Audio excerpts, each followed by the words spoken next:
Everyone, welcome to another video. So in today's video we'll be looking at a nutritional deficiency known as Kwashiorkor. So Kwashiorkor is a severe form of malnutrition that occurs when a child or sometimes an adult does not get enough protein in their diet, even if they are consuming enough calories. So it mostly affects children between the ages of 1 to 5, especially after they stop breastfeeding and are weaned onto a diet lacking protein-rich foods.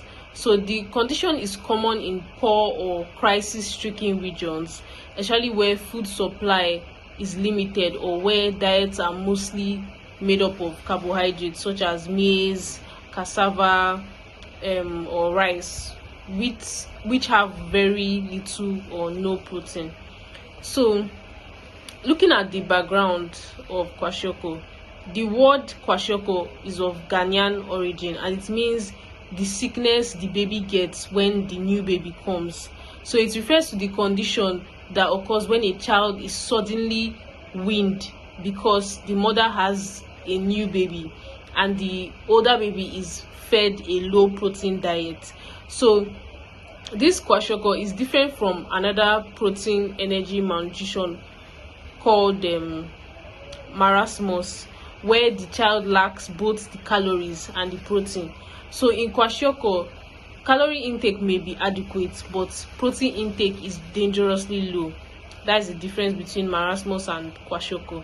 So the main cause of Kwashiorkor is inadequate dietary protein intake, and other contributing factors can include poverty, like not being able to get all the nutrients that the child needs. So poverty, natural disasters or famine, lack of nutrition education, poor weaning practices, infections or diseases like chronic diarrhea or intestinal worms that increase protein loss or reduce the child's appetites. Then some cultural beliefs that restrict protein foods in young children, like some people, they don't eat a specific kind of meat or fish or all those kind of things. So protein is basically essential for building and repairing tissues in the body, and is good for producing enzymes and hormones, maintaining fluid balance in cells and blood vessels, and supporting immune function. So when the body lacks protein, it cannot maintain blood proteins such as albumin, and this causes fluid to leak into tissues, especially the belly, face and legs, leading to swelling known as edema. So the body also breaks down muscles and stops growing normally, and the immune system weakens, making infections more likely. So looking at the symptoms of Kwashiorkor, the classic symptoms include having a swollen belly due to the fluid retention and sometimes due to liver enlargement, then swelling in the legs, feet, face, irritability and fatigue, loss of muscle mass, stunted growth, thin brittle hair that may lose color or fall out by itself, then skin changes like having dry skin with dark or light patches, or having skin that is peeling frequently, then having cracked lips and fragile nails, and infections due to having frequent infections due to having weak immune system, then diarrhea, poor appetite, and in severe cases the child can have shock, coma, and it can even eventually lead to death.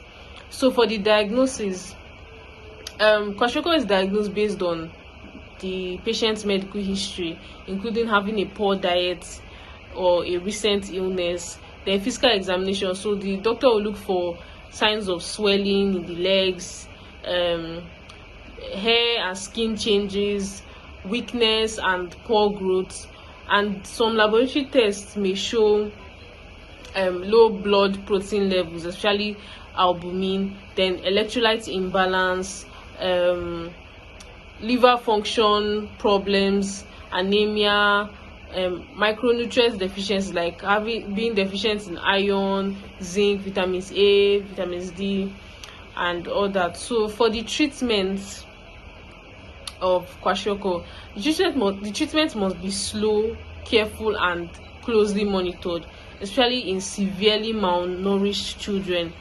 So giving them rapid refeeding can be dangerous. So the steps for treatment, they include: number one, stabilization.